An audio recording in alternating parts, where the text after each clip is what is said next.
Bonjour fidèles téléspectateurs, bienvenue dans votre émission Je vais savoir. Comme vous le savez bien, Je vais savoir, c'est une émission où il y a biso mandingisa ya koyeba oyo nangai toyebite.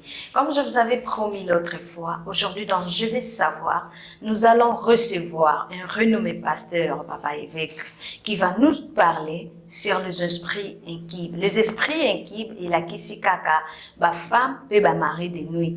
Et bien, il y a ba jeune fille, ba jeune garçon, voire même ba femme mariée, ba zo souffrir na ba problème wana makasi. Mais grâce na émission oyo, toko yeba e utaka wapi, e kotaka ndenge nini, pe ba solution nini oyo toko kikozoa, poto éviter biloko wana. Sans plus tarder, je suis avec vous et je reçois pour vous le révérend pasteur, papa évêque, Youte qui va nous expliciter. Bonjour révérend pasteur. Bonjour maman. Na s'appelle Minko Yambabino na plateau na biso et surtout merci na ko répondre na invitation na biso kasi liloba na Nzambe ezoyebisa biso na makambo nyonso esengeli tokumisaka ye soki bokoki komema biso na losambo papa. Ça va tout bon délire.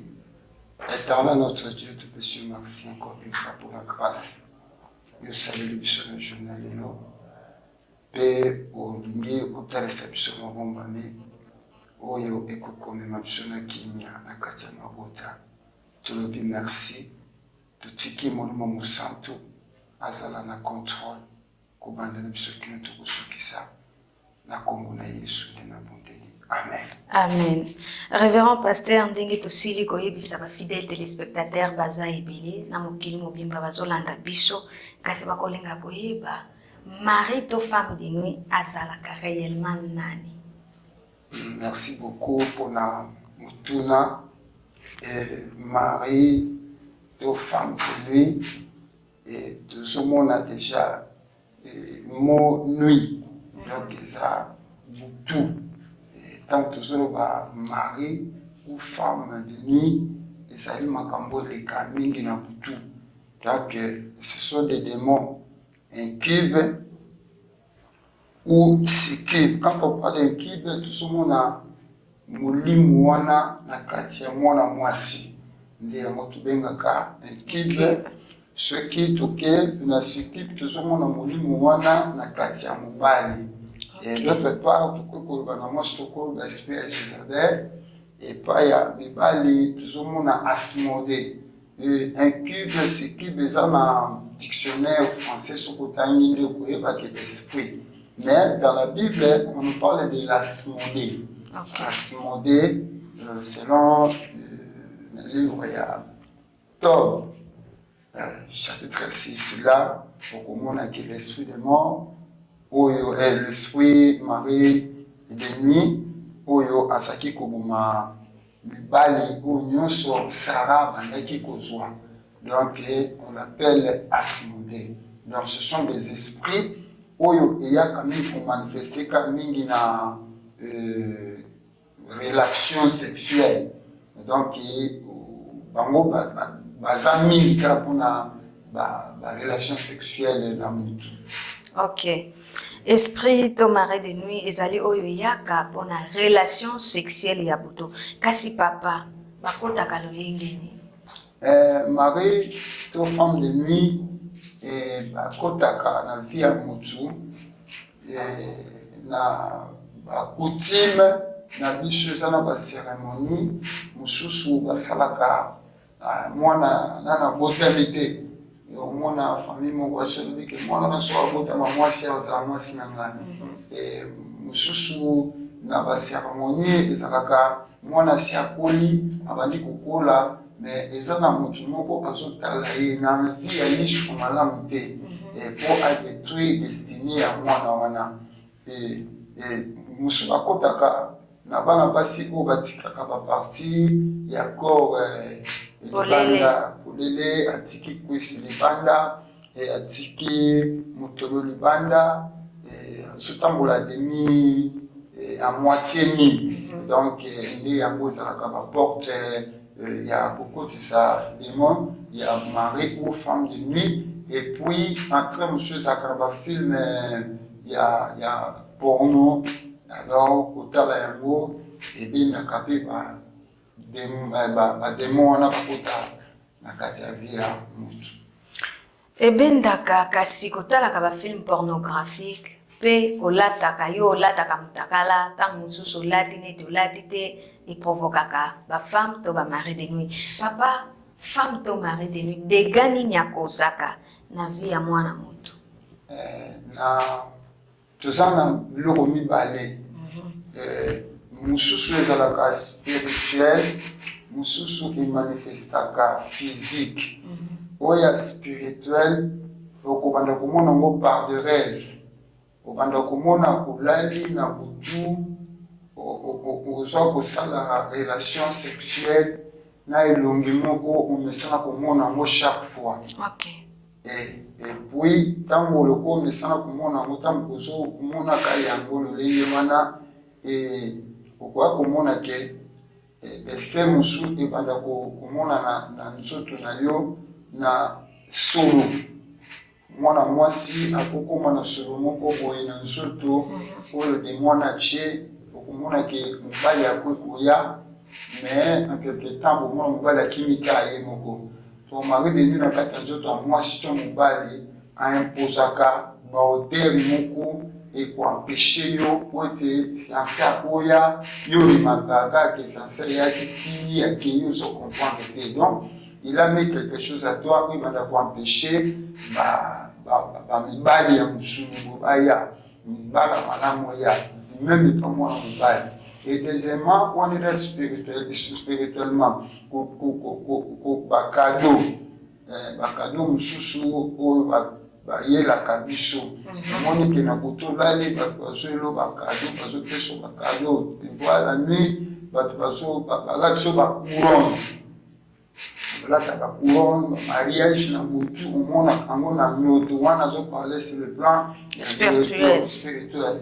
Mais na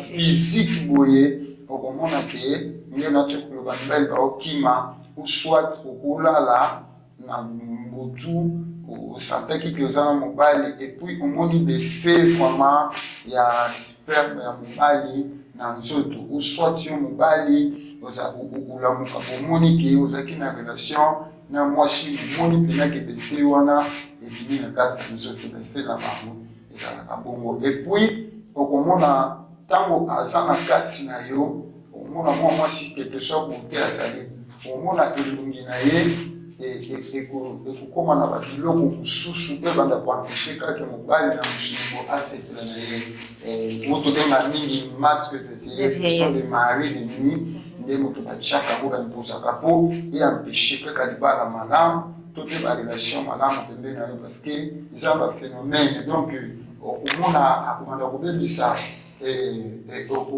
mwa mwasi akokoma kanda abozala na mobali mpe bazalaka akoma kanda baréponse moko nsonga nda comprendre te akosa likambo moko asukuka kaka après déjà esebebaki. Donc ce sont bamari de minde na banipozaka na kati ya basi yango na luka kobebisa yo de façon ke relation malamu po ekoka botina na malamu na vie na yo ekokisana. Papa kasi osili kolakisa biso badega oyo bafama mpe bamari de nuit bapozaka na bavie ya bana bato, mais bilembo nini oyo elakisaka ke moto oyo aza deja possédé na esprit wana? Bilembo lolenge nauti koloba mais yo moko na kati ya nzoto akobanda kosentir ke azosalaka relation sexuelle nde nauti koloba na nuit. Et ntango ozolala omonaka kosaka barelation sexuelle na butu ezolakisa deja koza na mari ou femme de nuit na kati ya corps na yo. De deux nde nauti koloba l'esprit ya nervosité. L'esprit ya nervosité moto akomaka kanda baréponse moko insolente mosusu akoza na fiancé okomona ke akomanda koabuse vraiment barelation nyonso ekokozala mpona yo. bilembo wana ekomonisama nde nauti koloba mpe na masque AVS basigne wana ntango ezobima ezoempêche bolamu ezoempêche makambo nyonso oyo ekokozala malamu epai ya mwasi to mobali oyo mari de nuit to femme de nuit afandi quelque moyen. Donc bilembo eza kaka na mobali ce qui a nazo le bakaka na ba fiancé te nazo na kolobela pe ba couple pour na kata couple amemaka sécheresse. Amemaka sécheresse, il faut bokaukiza la vie ezala te pour relation allait continuer malamu te. Donc akoya kobanda ko empêcher de façon kaka bulamu. Donc une femme de ni ou mari ni ayaka pour na ko empêcher bulamu mongo boye pour que faire service de nous pour qu'on s'amène. Donc alongolaka esengo moko na kati ya couple na kati ya ba conjoint d'été na mwana mwasi to mwana mobali oyo alia banda fiançailles malamu tellement aza déjà occupé akotika ye liberté akomanda kolanda ye partout yango omoni na bandeko mosusu neti na ozwa exemple ya bato balingo oyo tozomona bandeko biso ya bayanzi omona mwana mwasi aza dia na kisi quelque soit ta relation ya nzoto boye eza na physique te mais spirituellement elekaka yango omonaka ezalaka facilité po obala mwana mwasi ana fo bofuta bikila bosomba mpenza mpo motema nekita quelque soit aza vivant boye po alibere ezalaka facilité yango ozomona basymptôme wana ezalaka mpenza na sansu wana. Misala ya mari de nuit na vie ya mwana moto. Misala nini asalaka réellement? Misala ya mari de nuit na kati ya vie ya mwana moto. Moyen obote, c'est que obote te boye, quel que soit bozana mobali na ndako. Soki aza na kati na bino, mwasi akozala difficulté ya kobota. Et puis okomona atakangi zemi. Suka ibandaka kobima kokwa. Iya sana kanda azosepela te comment est-ce que ye nana boti te. Et puis okomona mwana mwasi akabana kolota kaka abotaka na butu me na boye abotaka te amelisaka na butu kasi omona bobandi kokosobela omwa so te aloteki na botu nomelisa. Alors c'est que spirituellement aboti ezaka befe moko réel na monde ya ténèbre na monde ya molili ezaka befe réel ntango ozomona ki oboti réellement oboti na monde wana oboti ozomelisa mwana azali bana bazali bana bazali na monde ya sorcellerie soko sololi yango omona ke voire même un enfant de 6 ans 7 ans il a déjà 4 5. Donc mwana 6 ans na musuni bozali c'est possible omoni mwana mais na molimo tellement ça mutamona ténèbre abotaka déjà. Incroyable. Abotaka déjà donc biso za na bana mususu omona ke ana 7 ans mais omona nzalaka papa 73 ans na mutu makambo okutu bino bozomona éviter donc ayebi yango plus koleka bino parce que c'est le spirituel. Alors donc misala yango moni na kati ya mwana mwasi mpo acomprendre yango moni ke ata aza na kati aza kolibala osomonaka ke botaka te bacomplication libumu. Donc il faut koyeba ke basymptôme ya mari de nuit eza déjà na kati ya mwana mwasi na surtout na rêve yango tonéglisaka barêve te à partir ya barêve nzambe nde arevelaka biso oyo ebatami ndenge alobi na Jérémie 33:3 invoque moi je te répondrai je t'annoncerai des choses cachées que tu ne connais pas. Donc il y a des choses oyo te soko invoqué nzambe nde akorevela. Donc il faut molimo ya révélation ya po komona biloko wana soki eza kokangama ya kozomona bato mosusu ba age ezopusana akomi na age moko azocomprendre te or amonaka yango omoni ntango ozomona okangaka monoko te olukaka délivrance na yo par rapport ya temps oyo mosusu senansi na mode na motu moko nazolobela ntango ozolanda makambo oyo epesa yo makasi ntango omonaka basini wana na butu omonaka basini wana moi moko ozosentir ke olali bo ozosepela na motu olamuka boka e mosusu ozotindoka kosimba baparte intimika yo moko seki ya symptôme ya mari de nuit déjà aza pembe na yo biso bana mibali omona papa moko boye akokende kati ya kikoso aza komisepelisa ye moko ya ye esprit de mari de nuit eza wana donc si soposa mobali to si soposa mwasi bien toza na mobali na ndako oza na mwasi na ndako me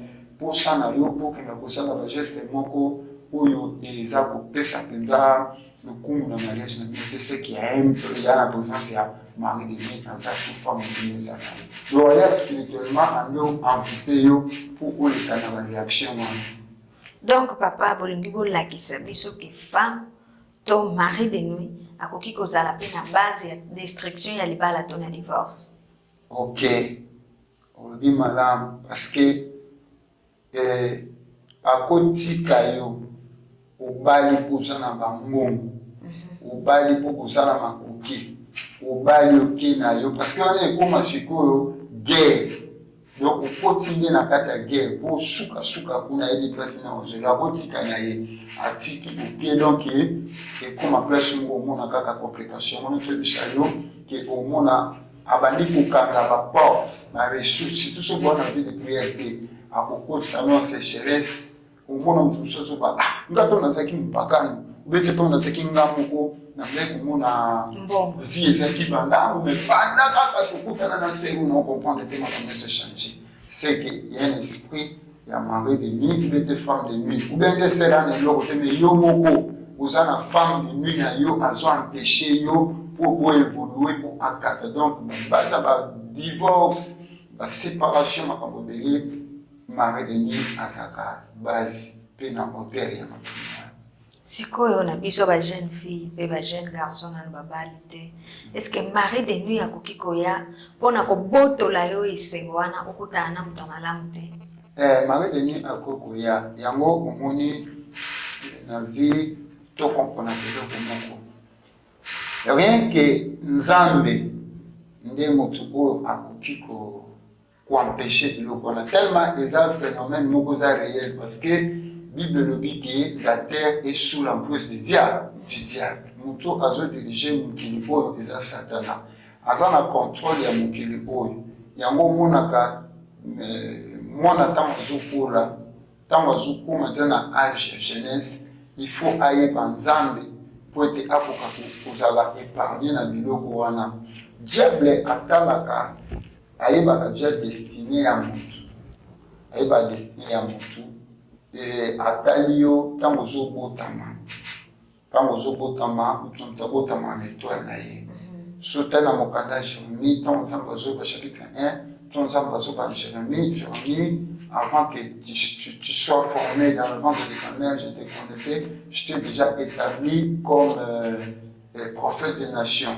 Donc, il nous a demandé à l'étoile, les diables aussi, à la naissance à Christ, donc Christ a botami étoile, il y avait des marches pour autant rien, parce que l'an donc, premier père Hérode, parce que son avis qu'il y a un roi qui est né. Un roi, je suis seul. Mais comment est-ce que Rome soit au Botama?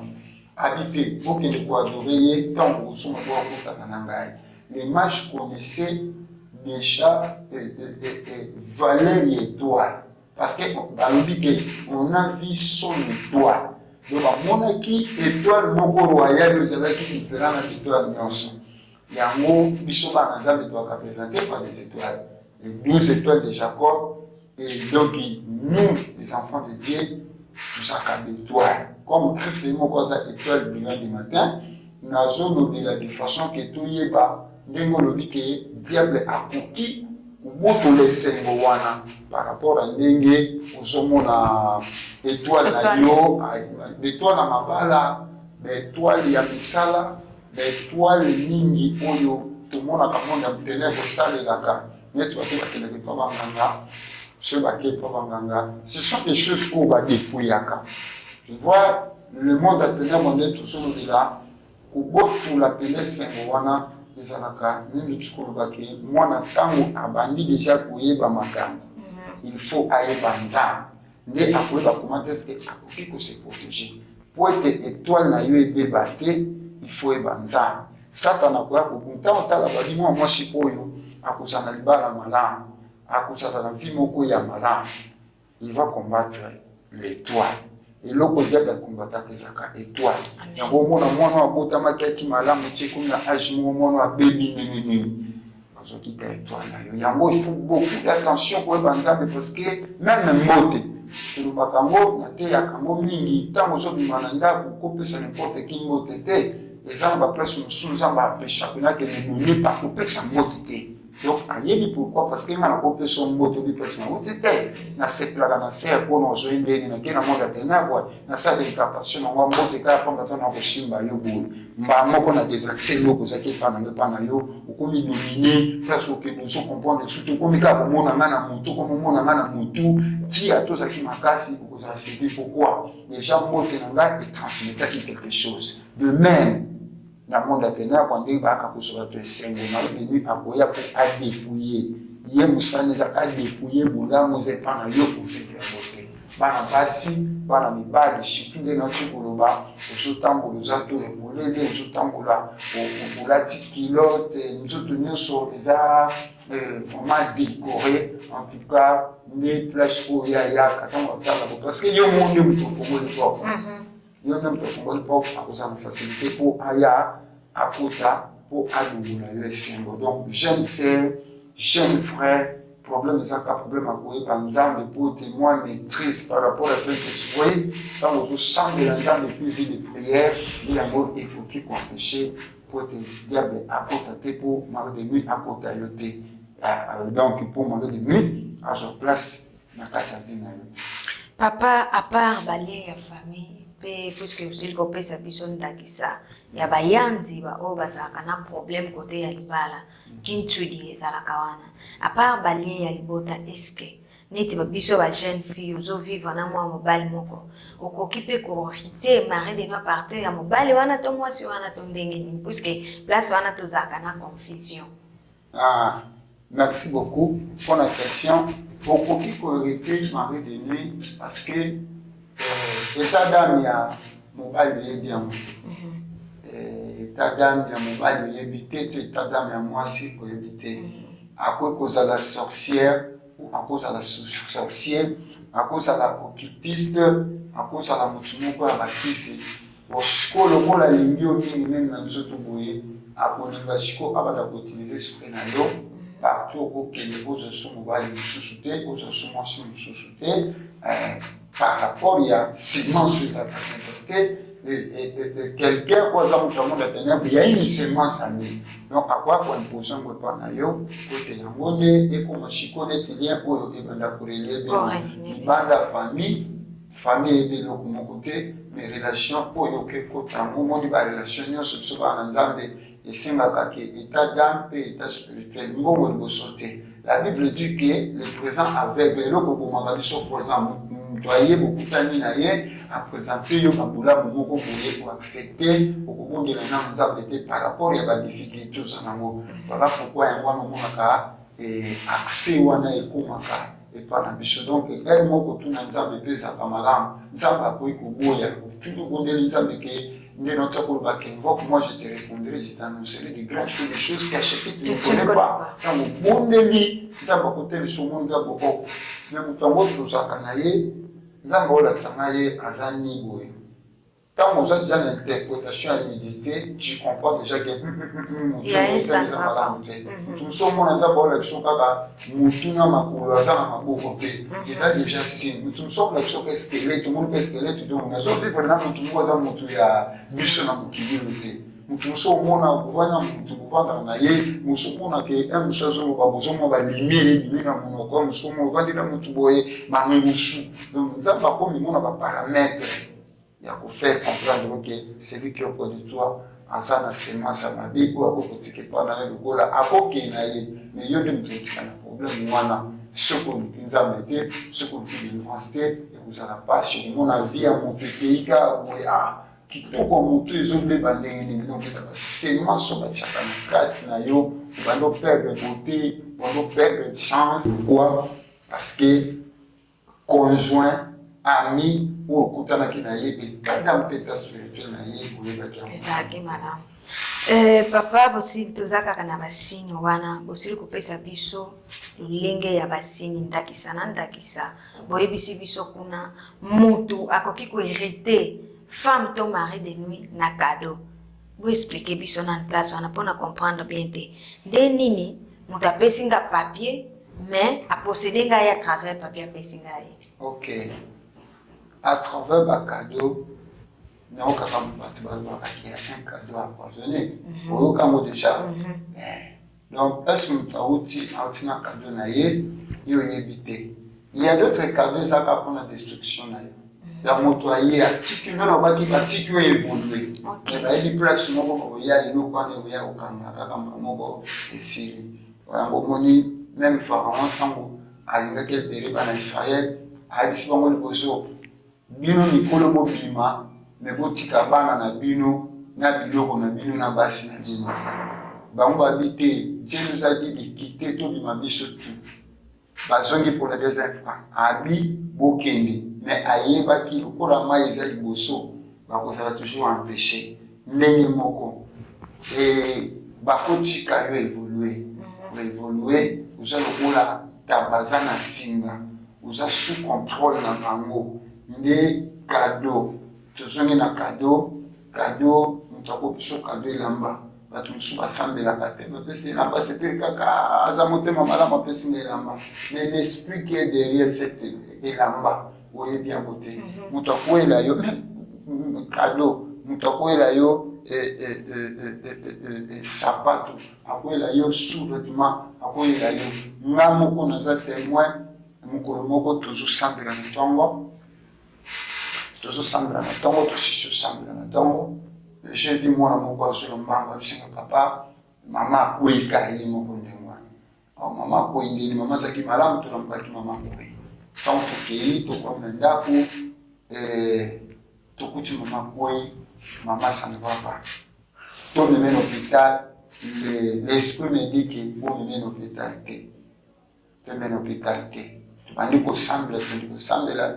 Nzamba ola sangi lamba lati izana ba neti na bekai.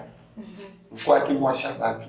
Faki na sia moto tse longola lamba wana. Tonka ba longola lamba ba moko na muki.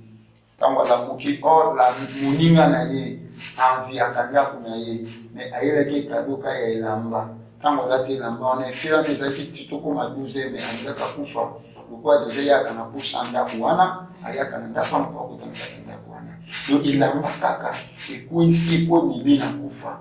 Tu vois, il a pas femme ton mari de nuit à kokota yo par rapport à ta douane. Donc en fouté à moi, bah tu esprit mon il y a contrôle partout dans la kokende.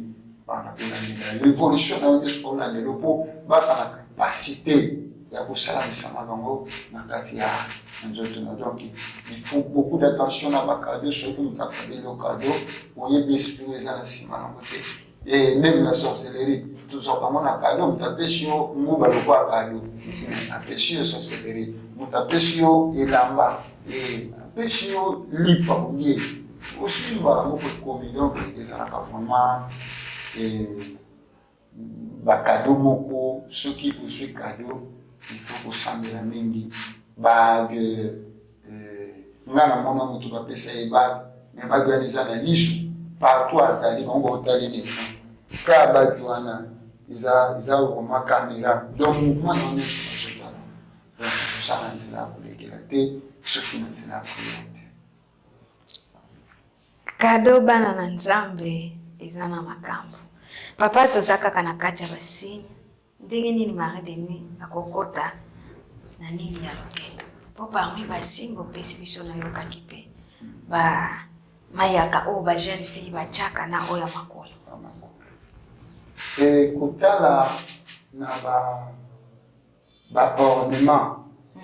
Le tout monde ba luketo ba sikluketo ba mayaka na makolo. Ça signifiant.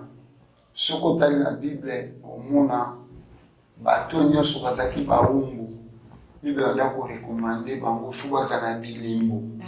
Bamusubanda ko tukola bango ba matoyi le tout monde a déjà frère afandi na ye ayebi na ye tina biloko matoyi te komona azwi eloko litoyi atie na zolo. Mais tu es un esclave. Mutu normal alaka eloko litoyi na zolo te. Tu es un esclave. Mutu normal ozomona mwa mbali moko komona kika mutu moko alaki biloko matoyi soki 12 yo kozwi 12 eza na signification na koloba boso te na bamboka. Mboka mobimba bato nyonso baza na biboyeli bana bataba te babaona nini na basini Nous on a dit il va kata songe, nous sommes à Tobola, tout tali ko bika ke ko appartenance ya famille tel, ko appartenance à partir ya bamayaka.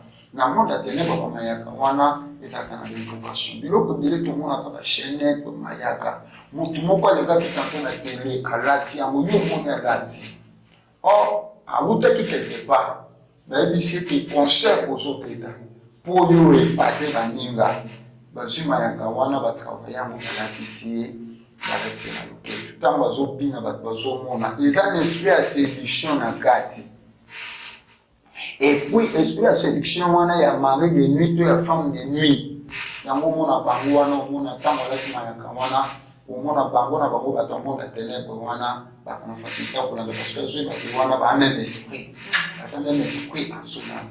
Alors il faut faire beaucoup d'attention et enfin même moi na yo manula déjà ba mayaka ou yeli signification na bote ou la tsena makolo ou suis ngana kuvasha na mboka moko na kena kokuta mutu nyonso aza na singa na musaka mibale mwana mwasi nyonso aza na singa bakanga ye na musaka mibale. Je suis demandé mais comment habiter awa anti njoko so kangende mwana mwaba mimona njoko na zamba ezate ngana ncho mwana ukanga te kumsanga ba mimona parce que na eba ki on a emporté eba ki on a zana donc il y a des choses pour surtout ba ornement ba tatouage la tatouage mona ki mutu mona te ta na tatouage pour que parce que il y a des esprits na ba pays ko ba tatouage tatonyo so ya kan esprit na sima nango l'esprit a siren l'esprit qu'il y a mari femme de nuit donc plus nous souka tatou on a niveau de talango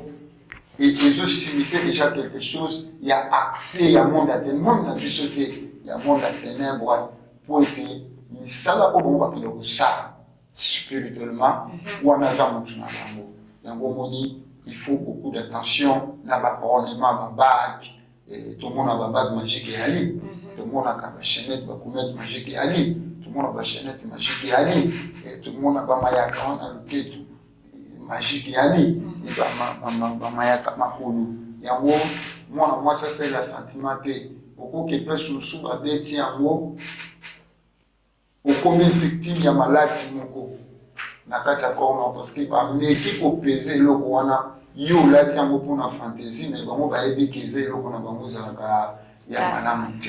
Alors il faut beaucoup d'attention à la cadeau à beaucoup mener la yo so ponya ko za ornement il faut beaucoup prier parce que la sima ornement on aime koko tananda et dessus corps na yo et koko tananda nzoto uzotambola na esprit ya na femme to Maradi. Il y a là qui cadeau kapo ayebi tango kozwango quelque part kokutana na ye abanda kokuta facilement eza lokola porte na tribu asala misala na ye na kati ya nzoto na Fidèles téléspectateurs bozolanda biso keba na bichacha mpe keba na bilatela Marie de nuit akotaka na balolenge ebele papa kasi façon nini oyo mutu akoki kosaki te na esprit wana femme to mari de nuit oyo ezake manière oyo mutu akoki kobimia na besprit wana na kolobela ngo na mwa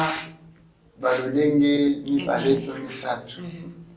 Premièrement, pour que mutu abima na femme ou mari de nuit parce que femme ou mari de nuit conscient ezali inconscient ezali. Ok. Il y a conscience pour que l'homme qui na la na mona ngaba bukola la mi bola la mi ale mais ça tenait tout mon corps à tout ça de délivrance par là la boue au sous na ba tomboli et puis ba boa qui mobile ko na c'est bi moi c'est la moi c'est au sous ba mobile on a moi c'est ça y moko asa na mabele moi c'est pas ça comprendre té aola la boye et mususu mona balala kina mobile moi c'est azate moi c'est azana c'est mais on a qui basali relation te na mobali wana mais azo ko mimona ki asala ki asakisa ki nzoto na mobali mais mobali na ye ayebi lugu moko te et puis au mona mobali soki alali na mwasi mobali alali pongi moko très profond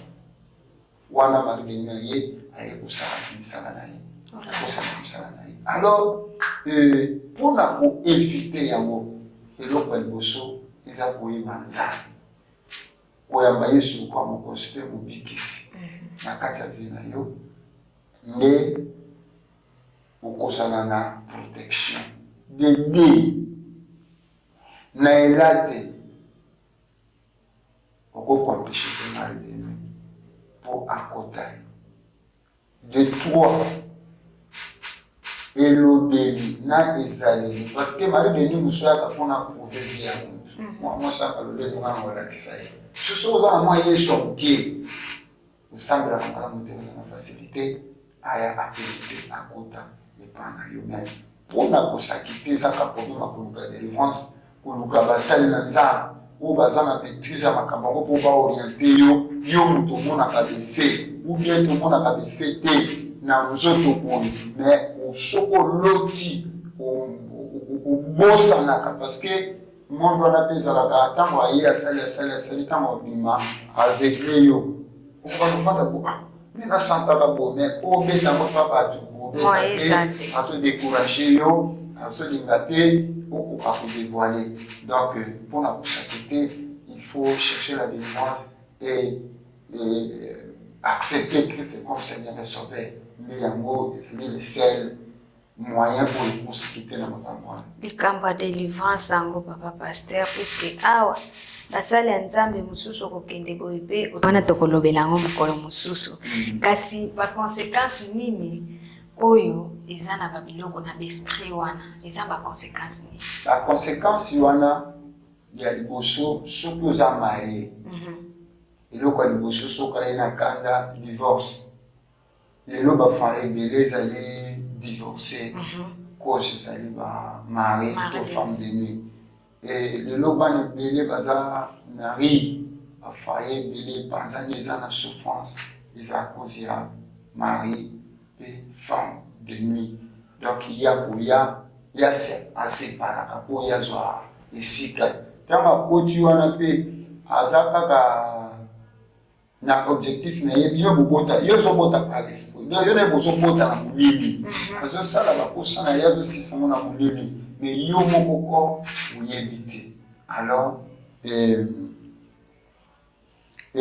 sécheresse surtout sécheresse akobungisa bino akoki te omona mosala na conséquence omona mosala mobali esali ekufi okosutuka bomituka ezokufa okosutuka baunité ya production nyonso ekoki kosala bino ke bozala lese nyonso azokidétruire yango donc conséquence na ezalaka mingi destruction na bajeune sœur omona ozoperdre beauté mwana mwasi nyonso osomona koza kitoko mais ozoperdaka beauté na yo abebisi azwi masque vs alatisi yango soki osutuka boye elongi ebeki kumbambumba bagrâce ngo bakaokaokoka tumona ye neti mama te azaka mwana moke akamwana mobali mosuku azati elongi ya mobali doki yango monaka mobali akoya boye mobali ye moko akimi fiance akoya bo bofandi bozwi temps mais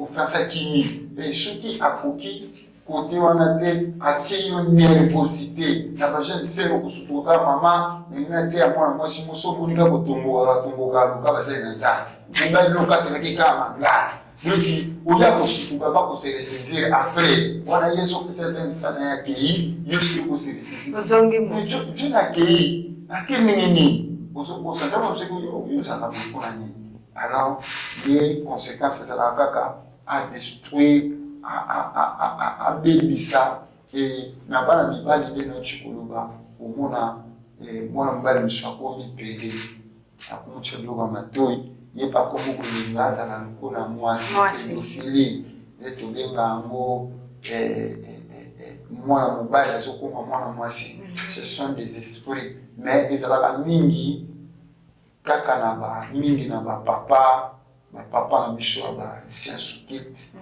bato ya bakite nde bango nde bakenda mingi na bani bali parce que lelo tomona yango likambo ya pebe oyo ekomi mpe populaire misala bapapa mosusu omona ye papa alataka pantalon azalaka ni mwasi donc esiko wana mpe ekota akoma mpe na sensation lokola mwasi ye mpa na ye alaka so mobali te mais akoma mwasi ya motu moboye mwasi ya mondele na bango donc biloko nyonso wana eza baconséquence oyo eyaka solo tiaka solo mpe na nzoto omona bato mosoka solo na mpe bonde mosoka motu solo ataba nga nayebi motu mpena nasambela mpona ye solo pene bini boye bato nyonso bayo tokangi zolo ndenge solo wana ekenda azwa délivrance lelo abala aza na kwanza te donc baka wana tunadela baka ebele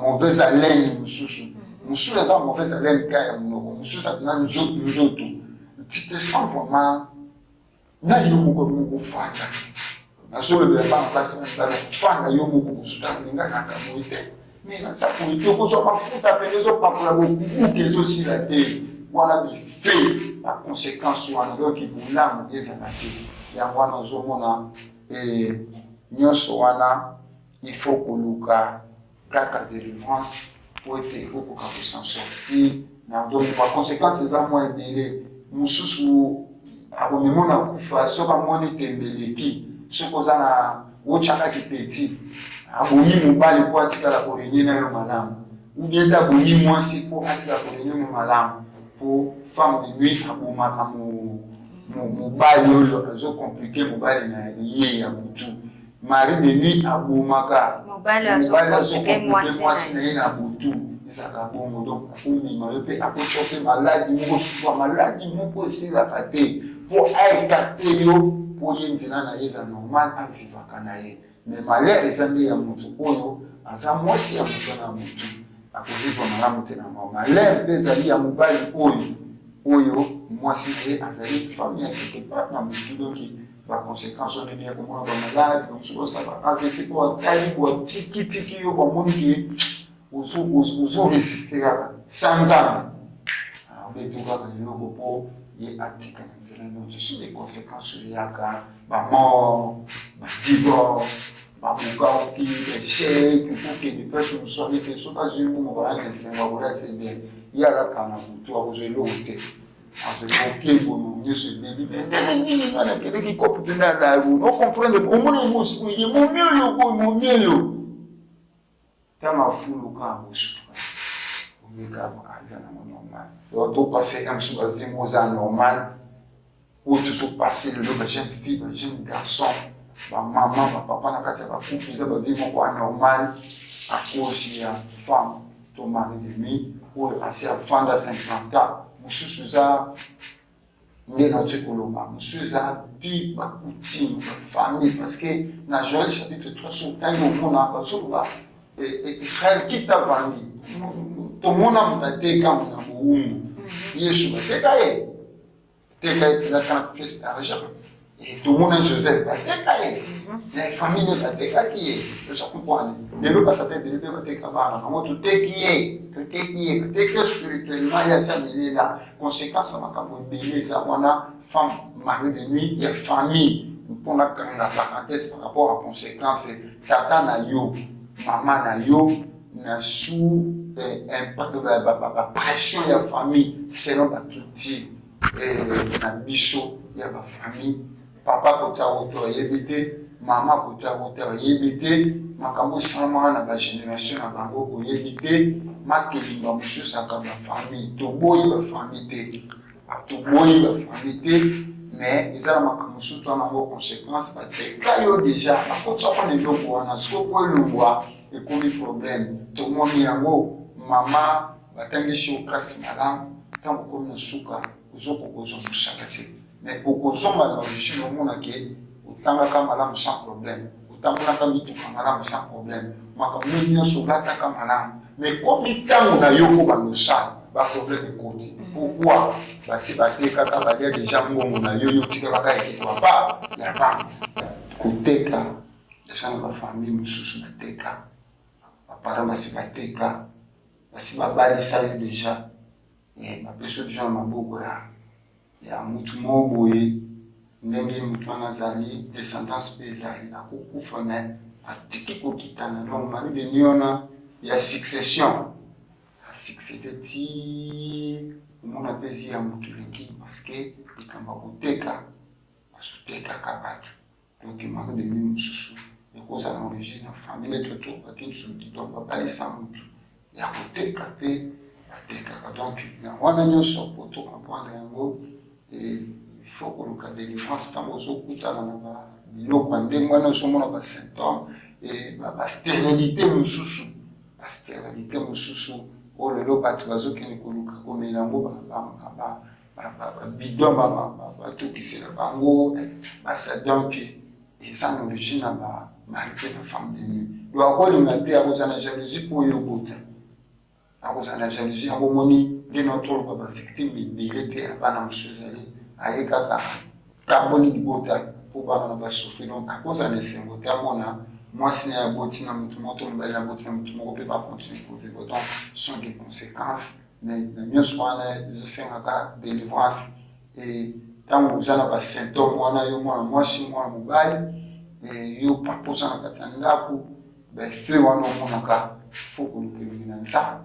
kumukabasela nzambe oyo baza na likabo parce que mutu na mutu aza na likabo na ye oyo nzambe apesela ye ti tozotala na kati ya bible Jean, Pierre na Jacques ntango bazotambola na Acte chapitre 3 ntango bakendaki na temple mpo bakende koteya ntango bakomi kuna et il y avait mutu moko azalaki mokakatani afanda na porte andaki kosenga omone mais bible elobi ke afandaki azosenga ndenge amesana kosenga mais earrivaki amoni 3 personnes bazoya 3 personnes bazoya il s'attendait à quelque chose mais asutuka boye Jean azoloba regarde-nous et Pierre azoloba regarde-nous et tant bazoba regarde-nous mutu wana akanisaki ke bakopesa ye mbongo to mpe bakoki kopesa ye eloko moko songolo mais Pierre alobi regarde-nous mais ntango alingi asambela alobi ce que moi j'ai je te le donne oyo nga tala biso parce que bazalaki 3 abiso sikoyo oyo nga naza nango na kombo na Yesu telema tambola oyo Pierre azalaki nango ezalaki bwa miracle ezalaki pas à chanter donc mutu na mutu aza na capacité na mosala nzambe asala oyo ndenge omoni likambo ya délivrance ezalaka likambo ya mutu nyonso te il faut passer yango ozomona tozokutana na bafo ba délivrance tozokutana na bato mosusu aza domaine na ye te meloko omemeli ye yango alingi azala généraliste te na mosala nzambe ntango oyo aza na grâce nde tozomonaka baemi na biso baza koteya mosusu mo azoteyaka délivrance mosusu azoteya onction motu mosusu azoteyaka grâce motu azoteya retour à Jésus Christ bango nyonso basala mpona délivrance te il y a de ce que oyo nzambe apesaka moka likabo alobi na 1 Corinthiens chapitre 12 que opération ya miracle opération ya pardon si les 9 dons c'est ça de mon côté opérer les miracles et guérir le malade babi c'est l'esprit yango wana omoni na domaine mpe ya délivrance il faut kokutana na motu oyo nzambe apesa ye révélation sur délivrance ya makambo wana okokende na place ya motu mosusu ayebi te aza na don ya guérison te akolingaka asala parce que lelo mosala nzambe moto azozwa yango na ndenge na ye donc eloko ya très important conseil eza boye mpona koshite donc nous devons vraiment biso bato wana basini wana koluka basele na nzambe baza tue mpo te bakoka komema yo balakisa yo nzela mpo ete kimia ekoka kokota jeune sœur jeune frère ozoyoka yoyokaka basymptôme wana luka conseil ya nzambe parce que la Bible c'est le conseil de Dieu de le premier verset ya Genèse tina dernier verset ya Apocalypse nyonso eza baconseil na baconseil oyo esalaka motu babi place oyo moto azoyoka eza impossible epa nzambe eza possible donc tanto yo ozomonaki makambo wana ndenge ekanga yo esalelaka yo omona ndenge okobima te mais je t'assure qu'avec ce Dieu, la Bible dit que dans 1 Jean chapitre 3 verset 8 que le Fils de Dieu est apparu pour détruire les œuvres du diable. Et dans Matthieu 18, tu as dit autre donc nous avons cette assurance, il y a déloger ya kudegager kubimisa ba démons ou quoi que ça peut vikimia. Donc le plus grand problème est d'aller chercher les hommes de Dieu pour baser la capacité à makambwana et cause la paix mingité na pona chité pona conclure Yesu Christo na ba disciple un jour maman moko akina mwana zaki na malade mais tant baye ba disciple ba bengani démon de moi qui daté. C'est Matthieu chapitre 21 verset 17. Et les disciples chassaient ça, aller guérir le malade, et chasser les démons, purifier les lépreux. Mais le jour où on a Bashimba, on a pour délivrer été. Mais tant que Yesu est dans la seconde, c'est comme ça. De moi qui disciple, si je suis colo, qui se sonne, tout le monde est le démon, tout le monde bimba. Les démons à la prière. Donc, la prière, donc, il faut monter à Yébi pour orienter. Et ça, tu vas sur le dîner, mal tributé. Tu vois une révélation, mais tout nous a bien bombé ça dans mon camp. C'est presque un conseil pour les anaki. Merci papa, ezana bato ebele bazolanda bino na mama oyo me bakosepela koyoka liloba ya suka ekouta na pasteur évêque Yute pe soki bokoki kopesa bango numéro ya téléphone. Esango na ngai ezali ke Nzambe oyo ayeba biso de l'éternité nde abongisaki parce que la Bible dit il y a un temps pour toute chose. Tantôt batango nyonso elekaki pe circonstance ozokutana nango dans la monde yango qui pour tout cause de délivrance. Nous attendons la yo cause de délivrance yo mutulandi. Alors nazo sambela na motema nanga ki malobo yoki ka ndenge na communiquer yo reçoit déjà réponse. Nzambe asalo déjà bolam. Nzambe alungulu na kawana. Nzambe pesa yo makasi. Ce qui pesa ko bolemo po telemo luka délivrance ko banda lelo telemo luka délivrance na yo. Et je sais que Nzambe a pour restaurer ma cambo belé oyo de mari de nuit femme de nuit à chaque nakatanda na yo. Numéro na ngai ezali 089 73 76 045 090 60 52 695 et combo na ngai pasteur Yute Lianza, je suis l'évêque de notre communauté, l'évêque Yute Lianza, l'église de Bethlehem Crédible sur l'avenue Kibete numéro 85 dans la commune de Kisenso. Et na pesi mbote mingi na mwana na Lorette Nzolo oya mbakinga pe na régime Mobimba ndenge bazaka na sika kola ngamu na bino la mwanzambe na bino e bandeko nyoso balandinga lelo Nzambe azolakisa bino makambo ebele ebombama mpe kopesa bino so makasi kolo apambola biso. Ciao. Amen. Papa ezalaki esengo mingi ya koyamba biso ya koyamba bino na kati ya plateau na biso surtout que bozalaki à l'air pe bozalaki na makambo ebele ya kosala nazwi bino ndenge bato baya lopoto balobaka à pied levé bosili ko répondre na invitation na biso na yebiki kozala mbala liboso te pe ya suka te mikolo ekoya tokozala na bino mpona kodécouvrir lisusu makambo ebele oyo etikali na basine pe na bamari de nuit pe na makambo ya Nzambe. Fidèles téléspectateurs, je sais que vous êtes nombreux et nombreuses à nous suivre sur cette émission. Je vais savoir. Par contre, vous avez entendu, vous avez écouté le révérend pasteur évêque Yute Lianza, qui est le grand révérend, le prophète aussi. Il vous a caché ça, mais je vous l'ai dit, il est le grand prophète. Alors, s'il vous plaît, vous avez entendu à chaque chose que tu vas toucher dans ta main, et surtout, il va avoir l'habitude de prier, remercier Dieu. Oui, bisanzambe nkolo la kisanga kote uti soki olingi na yamba yango na lolenge esengeli pe ba relation tozokutana na yango esengeli kosenga ka discernement ya nkolo po ete alakisa yo ndenge papa yebisi biso mabomba mi oyo ebombama na sima ya mutu oyo aye pembeni na yo. Quant à toi, la jeune fille qui m'aide, vous mettez aussi de comment on appelle ça, mayakana kati ya loketo, ochaka mayakana nini na makolo, vous percez aussi, évitez ça. Éviter ça car tu es dans l'esclavagisme. Ozana kati ya boumbume ozoye bate. Ozo lukayo moko milimo o eza musika mais yo moko ozoko benga yango. Fidèles téléspectateurs, c'est un grand plaisir de partager ces petits moments avec vous et surtout n'oubliez pas de vous abonner sur notre chaîne RTDA Monde. N'oubliez pas aussi de cliquer sur j'aime. Ayez toujours l'habitude de partager nos vidéos. Grâce à cette émission, comme je vous avais promis, vous aurez la facilité de comprendre beaucoup de choses. Et l'émission Oyo Kasi et le Belakaka Makambo Yanzambe et qu'on permettre Batu et Belé Babongo la mitema. Fidèles téléspectateurs, Yango Ana yo mwana Nzambe Oyo Benga mwana Nzambe ya solo et Sengeli Okabolaka ba partage vidéo ya ba émission na biso.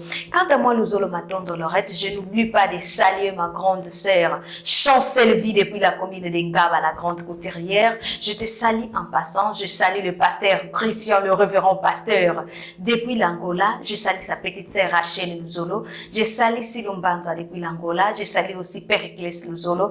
Je salue toute ma famille, mes petits frères, petites sœurs que j'ai laissées à la maison.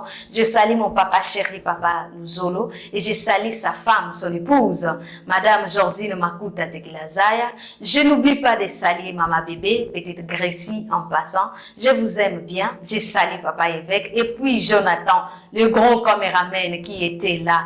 Et puis la secrétaire Exosia. Je te salue en passant. Que Dieu vous bénisse. Qu'il bénisse sa parole. Que cette journée vous soit une journée édifiante. Et quant à moi, Luzolo Matondo Lorette, je vous dis au revoir. Les origines. Les 7 jours de la création. Genèse chapitre 1. Au commencement, Dieu créa le ciel et la terre. La terre était informe et toute nue. Les ténèbres couvraient la face de l'abîme, et l'Esprit de Dieu était porté sur les eaux. Or Dieu dit que la lumière soit faite. Et la lumière fut faite. Dieu vit que la lumière était bonne, et il sépara la lumière d'avec les ténèbres. Il donna à la lumière le nom de jour et aux ténèbres le nom de nuit. Et du soir et du matin se fit le premier jour. Dieu dit aussi que le firmament soit fait au milieu des eaux et qu'il sépare les eaux d'avec les eaux. Et Dieu fit le firmament. Et il sépara les eaux qui étaient sous le firmament de celles qui étaient au-dessus du firmament. Ouais, alors on a fait ce quand nous s'abonner massivement à la chaîne RTDA Monde. On nous a battu là, fait des différents produits awa. Donc, belé le besalia, belé makambuzawa, autre le barapé. Donc, musique, tout, au boyebi. Vraiment, vous s'abonner massivement à RTDA Monde. On est ensemble. On vous aime. Vous avez nous passer tout le gars pété. Bas, beau like, beaucoup de kota. On est ensemble. Merci. Shalom, moi c'est le pasteur Francis Tsemi, appelé autrement sans pareil. Vous êtes à Kinshasa, partout ailleurs. Voici un instrument que Dieu nous a accordé, la RTDA. Vous voulez me trouver, vous voulez nous suivre, vous voulez avoir des actualités sur les Gaëls, sur tous les musiciens en général, pour vos publicités, pour votre actualité, pour vos clips, vos images, la promotion que vous voulez faire, contactez RTDA. Tapez RTDA sur YouTube et bientôt sur la TNT. Vous serez bénis, comblés et restez branchés, restez connectés sur RTDA. Shalom la grande famille, c'est votre humble serviteur, apôtre Basile Mukengwa Béni. Vraiment, cette fois-ci, Tozupe Abisso adresse en tant que Bananzame. Nazo recommandé yo chaîne Oyo RTDA. Donc partout place aux alliés, yebake en tant qu'enfant de Dieu, Tozupe adresse. Place au Kozwa, ba information ya lola à temps réel. Place à tous en a problème, à tous en difficulté, on a besoin au calendrier de l'Éternel, on a besoin au bac ça implique na foi na yo adresse na biso yango yo RTDA. Alors partout place aux alliés, ben ça baba mekako s'abonner et belé, toujours fonctionner 24 sur 24. Au côté la biso na R sur YouTube, sur kako fungoli au betika RTDA au jubiso directement. Nzambe apambo la chaîne, Nzambe apambo la équipe technique. Alors on a bengi peuple de Dieu, il y a monde entier, tout s'abonner na RTDA et le Seigneur ne manquera jamais à nous bénir. Que mon Dieu vous bénisse. Bonjour fidèles téléspectateurs, bienvenue dans votre chaîne. Je suis Laurette Luzolo. Nous sommes RTDA. Aujourd'hui, on va vous parler de la RTDA. RTDA, c'est Dieu avant tout. La Bible nous dit dans Matthieu 4,4, l'homme ne vivra pas seulement selon le pain, mais aussi de toute parole qui sort de Dieu. Alors, étant chrétiens, nous avons besoin de nourrir notre corps. Pour nourrir les corps, nous avons besoin d'être bien édifiés. Suivez-nous sur RTDA, profitez de nos émissions chrétiennes, car RTDA, c'est Dieu avant tout. RTDA, c'est la force.